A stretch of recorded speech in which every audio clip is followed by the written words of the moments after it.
کنز الامال کی حدیث سنیں۔ حضرت عائشہ صدیقہ رضی اللہ تعالیٰ عنہ حدیث کی راوی ہیں، کہتے ہیں میں بیٹھی تھی حضور کی بارگاہ میں، دوپہر کا وقت حضور کے کیلولا کا وقت ہوتا تھا، اس وقت صحابہ نہیں آتے تھے، حضور دوپہر کو تھوڑا آرام کرتے تھے۔ نبی کریم علیہ السلام عشاء کے بعد سو جاتے تھے اور پسند کرتے تھے عشاء کے بعد سونا۔ فجر میں حضور تہجد کے وقت بیدار ہوتے تھے اور تہجد پڑھنا حضور کی دائمہ اور متواترہ سنت ہے۔ دعا کرو میلاد کی محفلوں میں تہجد کے فضائل بھی بیان ہونے شروع ہو جائیں، آمین تو کہہ دو۔ یہ بھی نبی پاک کی سنت ہے، مٹھائی کھانا صرف حضور کی سنت نہیں، تہجد کی نماز دائمہ متواترہ سنت ہے نبی پاک علیہ السلام، ہمیشہ پڑھی نبی کریم۔ تو صبح جلدی اٹھ جاتے تھے۔ اب نیند کی وہ جو کمی انسانی طبیعت میں رہ جاتی ہے، اس کے لیے امت کے لیے اسوہ چھوڑنے کے لیے حضور دوپہر کو آرام کرتا ہے۔ حضرت عائشہ صدیقہ رضی اللہ تعالیٰ عنہ فرماتے ہیں اس وقت بالعموم صحابہ نہیں ملنے آیا کرتے۔ سمجھ آ رہی ہے میری باتوں؟ صحابہ اس وقت ملنے نہیں آتے تھے، ان کو پتا تھا یہ حضور کے آرام کا وقت ہے۔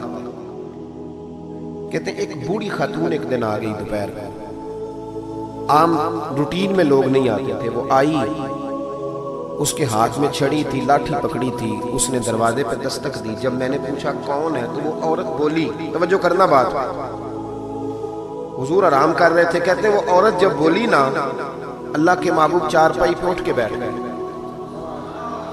اس کی آواز کانوں سے ٹکرائی، حضور اٹھ کے بیٹھ گئے۔ دروازہ کھولا، وہ خاتون اندر آئی تو بڑی دنیا آتی تھی، پر جس انداز میں نبی پاک نے اس کا استقبال کیا ایسا کم ہوتا۔ حضور کھڑے ہو گئے، پھر محبوب پاک نے بٹھایا، پھر حضور علیہ السلام کی میں آنکھوں کا حسن اور روشنی دیکھ کے اندازہ کر رہی تھی کہ اس کے آنے سے حضور بڑے ہی زیادہ خوش ہیں، نبی پاک بڑے خوش ہیں۔ اللہ کے محبوب نے کھجوریں دی، سرکہ دیا، دیر تک حضور ان کی باتیں سنتے رہے۔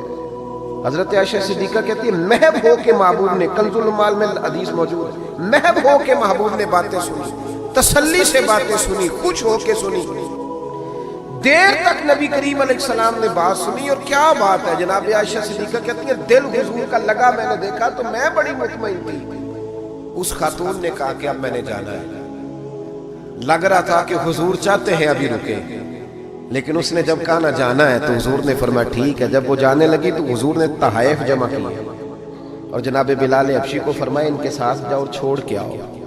جناب عائشہ صدیقہ رضی اللہ تعالیٰ عنہ فرماتی ہیں پھر وہ دیکھیں حضور عزت کس طرح دیتے ہیں، کہتے ہیں وہ خاتون چلی گئی، میرا خیال تھا کہ حضور اب مسجد جائیں گے، جب رات کو آئیں گے نا بعد عشاء تو پھر پوچھوں گی حضور یہ کون تھی، لیکن محبوب تو گئے نہیں، لیٹ گئے۔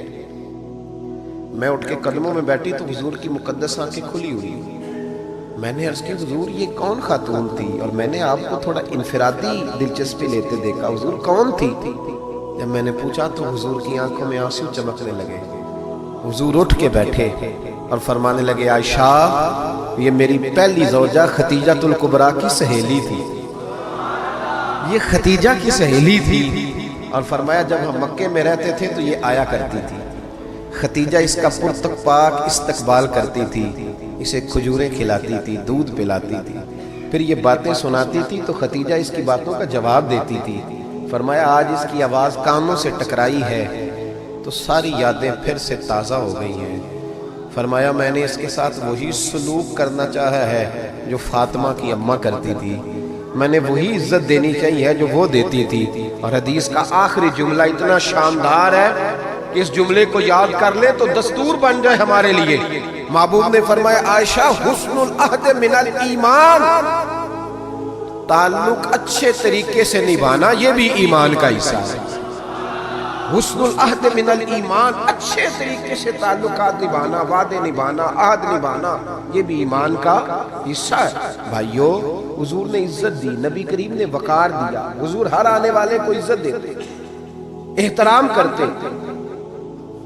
ہمارے ہاں ایک بات چلتی ہے، میری طرح جو لوگ پیر کہلانے لگتے ہیں یا مولوی کہلاؤں ان کا ایک بات چلتی ہے، کہتے ہیں میں کیسے جاؤں، میں تو کنواں ہوں تو پیاسے خود آئیں، میں خود جاؤں جا کے کسی کو۔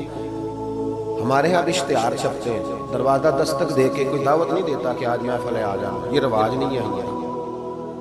حالانکہ اشتہار چھپانا تو بدعت ہے، چلو بدعت حسنہ کر لیں، یہ الگ بات ہے کہ اس والی بدعت پر مولوی کوئی نہیں بولے گا چونکہ سب کے نام لکھے ہوتے ہیں نا۔ ان کے بھی لکھے ہوتے ہیں، لہذا اس بدعت کا ذکر نہیں کرتے، حالانکہ حضور کے زمانے میں اشتہار، صحیح بات کہہ رہا ہوں، اس کا نام نہیں لیں گے چونکہ ان کا بھی موٹا کر کے لکھا ہوتا ہے نا اشتہار پہ نام، تو فائدہ ہے، اس کا ذکر نہیں کریں گے۔ اشتہار چھاپنا تو بدعت ہے، چلے بدعت حسنہ صحیح، دروازے پہ جا کے دین کا پیغام دینا یہ تو حضور کی سنت ہے، لیکن وہ شان میں کمی آتی ہے نا، وہ کیسے کو جائے؟ کہتے ہیں جی ہم جناب کنویں ہیں تو پیاسے خود آئیں، تو نبی پاک نے تو یہ فلسفہ نہیں بیان کیا، حضور تو طائف چلے گئے تھے، حضور تو تبوک چلے گئے تھے، نبی پاک سے بڑا کنواں بھی کوئی ہو سکتا ہے؟ اے ساقی تیری خیر تیرے میں کدے کی خیر، ایسی پلا کہ جس کا نشہ عمر بھر رہے، ایسا بھی کنواں کوئی ہو سکتا ہے؟ لیکن موج ہے نا ہماری، ہم ان باتوں میں اڑ گئے، اس کا نقصان یہ ہوا ہے کہ وہ جس کا شوق ہوتا ہے وہ تو آ جاتا ہے، لیکن سب کا شوق نہیں ہوتا، کچھ کا شوق بنانا بھی پڑتا ہے، اس کے دروازے پہ جانا بھی پڑتا ہے۔ تو نبی رحمت سید عالم صلی اللہ تعالی علیہ وآلہ وسلم لوگوں کو عزت دیتے، حضور وقار دیتے، آنے والے کا اکرام کرتے۔